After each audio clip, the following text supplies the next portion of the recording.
সরল। আমরা আজকে কি করব? সরল করব। সরল করার জন্য আপনাদের কিছু সূত্র মুখস্থ করতে হবে। সূত্রগুলো মনে আছে আপনাদের? অরের জন্য একটা সূত্র ছিল, অর, এ প্লাস এ সমান সমান এ, এ প্লাস 0 সমান সমান কি এ, এ প্লাস 1 সমান সমান 1, এ বার প্লাস এ সমান সমান 1। আচ্ছা, এটা ছিল অরের সূত্র। তারপরে আমরা অ্যান্ডের সূত্র করব। অ্যান্ডের সূত্র ছিল এরকম যে এ ইন্টু এ সমান সমান কি হয় এ, এ ইন্টু 0 সমান সমান 0, এ ইন্টু 1 সমান সমান এ, আর এ বার ইন্টু এ সমান সমান 0। আচ্ছা, এই এই সূত্রটা লাগবে আমাদের এগুলা। তারপরে লাগবে আমাদের ডি মর্গানের সূত্র। কিসের সূত্র? De Morgan. A plus B whole bar থাকলে কি হয় এ বার ইন্টু বি বার। এই সূত্রগুলো পড়লে ইনশাল্লাহ আপনাদের সরলে কোনো প্রবলেম থাকবে না। জাস্ট খালি মনোযোগ সহকারে ক্লাসটা করেন। দেখেন, এই ডি মর্গানের সূত্রের পরে আমাদের আরেকটা সূত্র আছে এখানে, নটের সূত্র আছে একটা। নটের সূত্রটা হইল, যদি কোনো কিছুর উপর ডাবল বার থাকে তাহলে বার দুইটা উঠাইয়া দেওয়া যায়। বার দুইটা কি করা যায়? উঠাইয়া দেওয়া যায়। এই ডাবল বার থাকলে আমরা শুধু এ লিখতে পারি। আচ্ছা, ডি মর্গানের সূত্রটা তো বুঝছেন তাই না? বার ভাঙলে চিহ্ন পরিবর্তন হয়, জাস্ট সহজ। তারপর আমাদের আরো সূত্র লাগবে, বিভাজনের সূত্র। বিভাজনের সূত্র কি? এ, বিভাজনের সূত্র খুবই গুরুত্বপূর্ণ, বুঝছেন?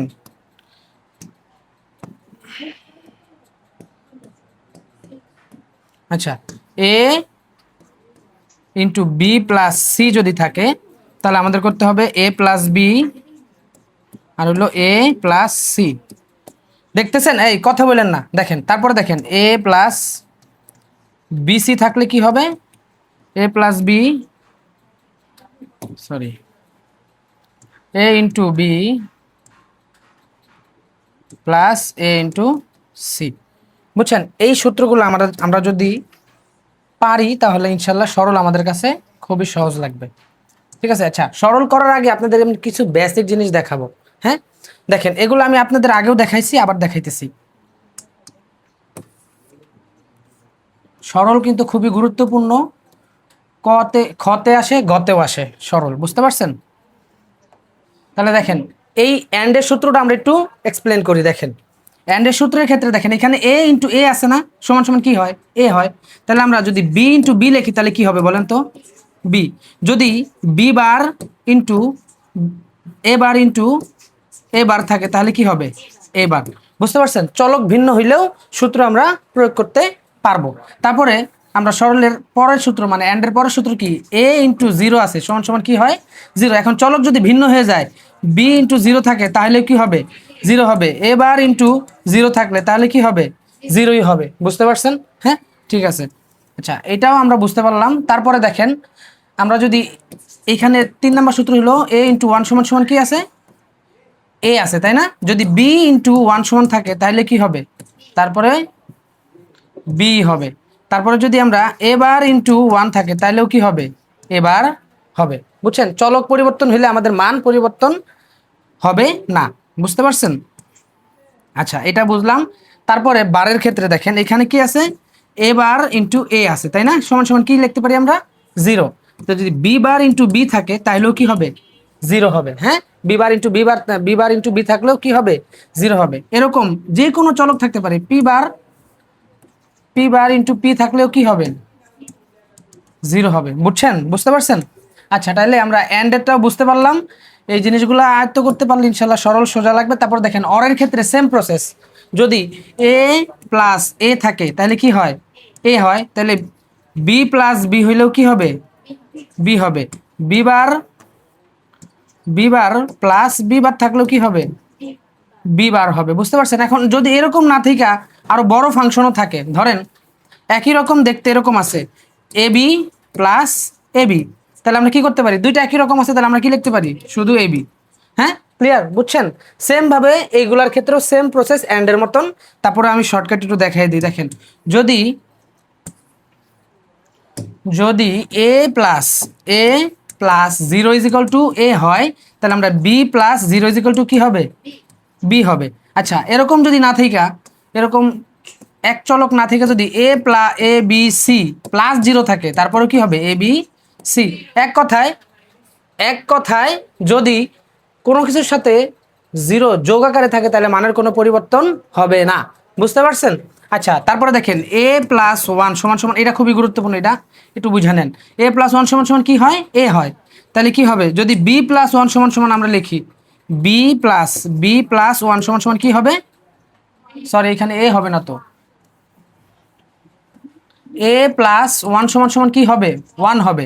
যদি এ প্লাস ওয়ান সমান সমান ওয়ান হয়, তাহলে দেখেন বি প্লাস ওয়ান সমান সমানও কী হবে, ওয়ান হবে। হ্যাঁ, এখন সি প্লাস ওয়ান সমান সমানও, সি প্লাস ওয়ান সমান সমানও কী হবে, ওয়ান হবে। হ্যাঁ, এখন যদি বেশি সংখ্যক থাকে, এ বি সি বেশি থাকে, মানে চলক বেশি থাকে, তাহলে কি হবে দেখেন, যদি এরকম থাকে যে এ প্লাস বি প্লাস সি সমান প্লাস ওয়ান এরকম আছে, তাহলে এটার মানও কি হয়ে যাবে জানেন, ওয়ান হয়ে যাবে। কিভাবে ওয়ান হবে দেখেন, প্রথমে আমরা এতটুকুর মান কি পাবো, এ সি প্লাস ওয়ান সমান সমান কী পাবো, ওয়ান পাবো। তারপরে বি প্লাস ওয়ান সমান সমান কী পাবো, ওয়ান পাবো। তারপরে এ প্লাস ওয়ান সমান সমান কী পাবো, ওয়ান পাবো। তা মোরাল অফ দ্য স্টোরি পুরাটার মান কি হয়ে যায়, ওয়ান হয়ে যায়, বুঝতে পারছেন? হ্যাঁ, তাহলে আমরা এই সবগুলা বুঝতে পারছি কিন্তু অরের ক্ষেত্রে। হ্যাঁ, অ্যান্ড অর বুঝলাম। তারপর দেখেন এখানে এ ডাবল বার আছে, এ ডাবল বার আছে। আচ্ছা আরেকটা জিনিস মিস হয়ে গেছে, যে এটা যোগের এটা মিস হয়ে গেছে। যদি এ বার প্লাস এ থাকে, এ সমান সমান ওয়ান হয়, তাহলে যদি ভিন্ন চলক থাকে সেক্ষেত্রে কি হবে, ওয়ানই হবে। ধরেন বি বার প্লাস বি কি হবে, ওয়ানই হবে। এখন এমন হইলে হবে না বি বার প্লাস এ এরকম থাকলে আবার ওয়ান দিলে হবে না, এরকম ভুল করে পোলাপাইন, বুঝছেন? সেজন্য বললাম। তাহলে একই রকম চলক থাকতে হবে, এবার সি বার প্লাস সি যদি হয় তাহলেও কি হবে, ওয়ানই হবে। হ্যাঁ, চলক ভিন্ন ভিন্ন হইলেও কি হবে, মান পরিবর্তন হবে না। আচ্ছা ঠিক আছে, আমরা এটা বুঝলাম, অ্যান্ডেরটাও বুঝলাম, বেসিক জিনিস অরেরটাও বুঝলাম। এখন আছে নট, নটেরটাও সহজ। দেখেন এ ডাবল বার থাকলে যদি এ হয়, তাহলে বি ডাবল বার থাকলেও কি হবে, বি হবে। এখন যদি বেশি সংখ্যক চলক থাকে, বড় ফাংশন থাকে, ধরেন এই এ প্লাস বি ডাবল বার, তাহলে আমরা কি লিখতে পারি, এ প্লাস বি লিখতে পারি না? হ্যাঁ, এ প্লাস বি ডাবল বার থাকলে আমরা কি লিখতে পারি, শুধু এ প্লাস বি লিখতে পারি, মানে ডাবল বার থাকলে বার উঠাই দিতে পারি। আচ্ছা আমরা নটেরটাও বুঝতে পারলাম, নটের সূত্রটাও কি করলাম, বুঝলাম। তারপরে দেখেন কি আছে, ডি মর্গানের সূত্র। ডি মর্গানের সূত্র এখানে কি আছে, এ প্লাস বি হোল বার থাকলে কি হয়, এ বার ইন্টু বি বার, তাই না? হ্যাঁ, দেখেন বার ভাঙলে চিহ্ন পরিবর্তন হয়, বার ভাঙলে কি হবে, চিহ্ন পরিবর্তন হবে। তাহলে আমরা যদি C plus D whole bar থাকে, তাহলে আমরা কি লিখতে পারি, সি বার চিহ্ন পরিবর্তন হয়ে গেছে বার ভাঙার কারণে, কি হবে ডি বার, বুঝছেন? এরকম যদি, আচ্ছা পরিবর্তন করি নাই, বার ভাঙলাম পরিবর্তন হইলো, সিঙ্গেল সিঙ্গেল বার হইলো, বুঝতে পারছেন? হ্যাঁ,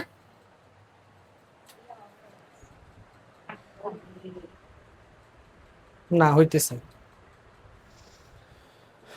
আচ্ছা ঠিক আছে, তাহলে ডিমর্গানের এই সূত্রটা যদি বুঝতে পারেন, তাহলে পরের সূত্রটা দেখেন। পরের সূত্রটাও কিন্তু খুবই ইজি, সেম সেম। কি আছে, এ ইন্টু বি হোল বার আছে, তাহলে দেখেন বার ভাঙলে কি হয়ে যাবে, চিহ্ন পরিবর্তন হবে।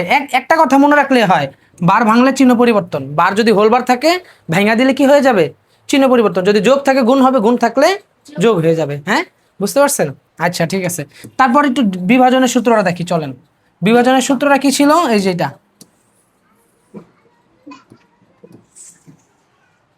বিভাজনের সূত্র হইল, দেখেন এইখানে এ ইন্টু বি প্লাস সি আছে, এখানে এ ইন্টু কি আছে, বি প্লাস সি আছে। তাহলে এখানে কাহিনীটা কি হয়েছে, এখানে কি ঘটছে দেখেন, এ একবার বি এর সাথে গুণ হয়েছে, সরি যোগ আকারে আছে, আবার কি হয়েছে, এ আবার সি এর সাথে একবার যোগ আকার আছে, এবং পরস্পর দুইটা কি গুণ আকারে আছে। তাহলে এরকম যদি ফাংশন আপনাদের এই সরলের ভিতরে আসে, ধরেন এরকম আসতে পারে B into B bar plus A, যদি এরকম হয় তাহলে কি করতে হবে, এই বি একবার এটার সাথে যোগ আকারে যাবে, বি একবার এটার সাথে যোগ আকারে যাবে। আবার কিরকম হবে স্ট্রাকচারটা, বি প্লাস বি বার এরকম হবে, আবার বি প্লাস এ, বুঝতে পারছেন এটা? হ্যাঁ, চিহ্ন পরিবর্তন করলে, মানে চিহ্ন না, এখানে চলক ভিন্ন থাকতে পারে কিন্তু সূত্র একই নিয়মে কাজ করবে। হ্যাঁ, আবার বলতেছি, দেখেন আবার বলতেছি, এটা আবার বলতেছি, এইখানে আমরা সূত্রের ভিতরে দেখছিলাম কি, সূত্রের ভিতরে দেখছিলাম হইলো এইটা হলো আমাদের সূত্র, এ ইন্টু বি প্লাস সি থাকলে এ plus B A plus C. মূলত এই এ একবার বি এর সাথে যোগ আকারে গেছে, আবার এই আবার সি এর সাথে যোগ আকারে গেছে, দেখছেন? এইখানে যোগ পরস্পর যোগ, এবং এই পুরাটা আবার কি আকারে আছে, গুণ আকারে আছে। তো এই স্ট্রাকচারটা যদি আমাদের সরলে আসে তাহলে কিভাবে করব, কেমন থাকতে পারে? এরকম থাকতে পারে, চলক ভিন্ন দিতে পারে, বি ধরেন C bar into C plus A, যদি এরকম থাকে তাহলে কি হবে, সি বার একবার এটার সাথে গুণ হবে, সরি সি বার এটার সাথে একবার যোগ হবে, সি বার প্লাস সি, বুঝছেন? তারপরে কি সি বার আবার এর সাথে একবার যাবে, তাহলে কি হবে, সি বার প্লাস এ। বুঝতে পারছেন এটা? হ্যাঁ, কি কি করা হয়েছে এখানে, সি একবার এটার সাথে যোগ, সি একবার ওইটার সাথে যোগ, আর মাঝখানে কি গুণ। হ্যাঁ, ক্লিয়ার? বিভাজন ডিমর্গান সরি বিভাজনের প্রথম সূত্র এটা। তারপরে পরেরটা দেখেন, পরেরটাও খুবই সিম্পল, এটার মতনই। পরে কি ছিল, এই যে এটা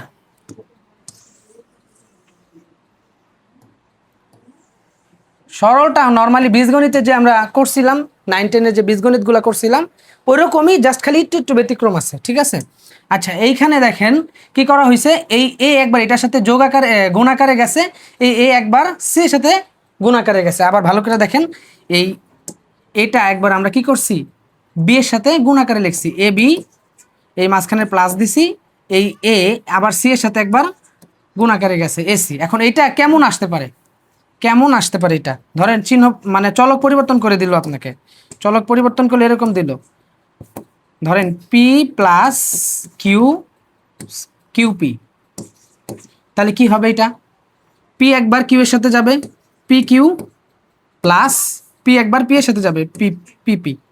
বুঝতে পারছেন? এরকম থাকতে পারে সরলের ভিতরে, আগে থেকেই দেখাইতেছে যাতে আপনারা সরল করতে যায় চমকায় না যান। আচ্ছা, এইটা এই সূত্রগুলো বুঝতে পারছেন? সরলের 3টা জিনিস আমাদের মাথায় রাখতে হবে সরলের ভিতরে। কিসের কাজ, কিসের কাজ, বার ভাঙতে হবে, বার ভাঙতে হবে, বারের কাজ, গুণের কাজ, আর হইলো যোগের কাজ। এই 3টা কাজ আমাদের কি করতে হবে, করতে হবে। তাইলে প্রথম কাজ দেখেন, বার ভাঙতে হবে। বার ভাঙার কিছু আমাদের সিস্টেম আছে, এমনভাবে বার ভাঙতে হবে যাতে ডাবল বার হয়, এমনভাবে বার ভাঙতে হবে কি হয়, যাতে ডাবল বার হয়, আমরা উঠাই দিতে পারি। সরল মানে কি, সংক্ষিপ্ত করা, ছোট করা, তাই না? তাইলে আমরা ধরেন এরকম একটা ফাংশন দিল আপনাকে, এ প্লাস বি, এইখানে একটা বার, তারপরে এ বি, এইখানে এটার উপরে একটা বার, এবং এইখানে হোল বার। দেখছেন এই স্ট্রাকচারটা, মানে ফাংশনটা? এখন আমাদের বার কোড থেকে ভাঙা শুরু করতে হবে, যেইখান থেকে বার ভাঙলে জোড়া হবে। দেখেন আমরা যদি বারটা এই বরাবর ভেঙে দেই তাহলে কি হবে, এইখানে জোড়া হবে, এখানে জোড়া হবে না। তাহলে আমাদের এই প্রসেসেই বার ভাঙতে হবে, বাকিটা আপনারা অঙ্ক করতে করতে বুঝতে পারবেন, ঠিক আছে? তাহলে আমরা এখানে যদি বার ভাঙি তাহলে কি হবে, এ প্লাস বি, এখানে হবে ডাবল বার, এখানে গুণ ছিল যোগ হয়ে যাবে, এবার বি, এখানে ডাবল বার হবে। এইখানে যে বার ভাঙলাম, গুণ ছিল যোগ হয়ে গেল, এটা কোন সূত্রের মাধ্যমে হইলো বলেন তো? এই যে দেখেন, এই যে ডিমর্গানের এই সূত্রের মাধ্যমে। বুঝতে পারছেন যে বার ভাঙলে চিহ্ন পরিবর্তন হয়। ক্লিয়ার? বুঝছেন বারের বিষয়টা বুঝছেন? গুণ কিরকম গুণ থাকতে পারে সরলের ভিতরে, কেমন গুণ থাকতে পারে দেখেন। সরলের ভিতরে সবচেয়ে কমন একটা গুণ হইলো এরকম, এ plus B A plus C, এরকম গুণ সবচেয়ে বেশি থাকতে পারে। বুঝতে পারছেন? আর বাকি যে নিয়মটা হবে সব বিভাজনের সূত্র, গুণ হবে কেমন, এরকম থাকতে পারে। বুঝতে পারছেন? আচ্ছা, এরকম গুণ থাকলে আমরা কিভাবে গুণটা করবো আর কি, এরকম গুণ থাকলে আমরা কিভাবে গুণটা করব? প্রথমে আমরা কি করব, এই এ দ্বারা এই এ কে গুণ করতে হবে। বুঝতে পারছেন? এ এ প্লাস এই এ দ্বারা আবার কাকে করতে হবে, সি কে করতে হবে, তাহলে এ সি প্লাস, এবার আমাদের এর দ্বারা এই দুটাকে গুণ করে ফেলছি, এবার বি দ্বারা এবার এই দুটাকে করতে হবে। বি দ্বারা যদি এটাকে করি, বি দ্বারা যদি আমরা এটাকে করি তাহলে কি হবে, বি বি এ হয়, আমরা একটু সাজাই লিখবো এ বি। বুঝতে পারছেন? তারপর আমরা কি করব, বি দ্বারা সি কে করব, তাহলে কি হবে প্লাস বি সি। বুঝছেন? এই ধরনের কি হইতে পারে, সরল থাকতে, সরলের ভিতরে এরকম গুণ থাকতে পারে। আচ্ছা, আরেকটা সিস্টেমে গুণ আসে, সেটা হইলো এরকম যে এইখানে এ প্লাস বি আছে, আর এইখানে এ বি সি আছে, এরকম। তাহলে এইটা কিন্তু বিভাজনের সূত্রই, এটা কিন্তু বিভাজনের সূত্রই। এই পুরাটা একবার এটার সাথে গুণ হবে, এই পুরাটা একবার এটার সাথে গুণ হবে। বুঝতে পারছেন?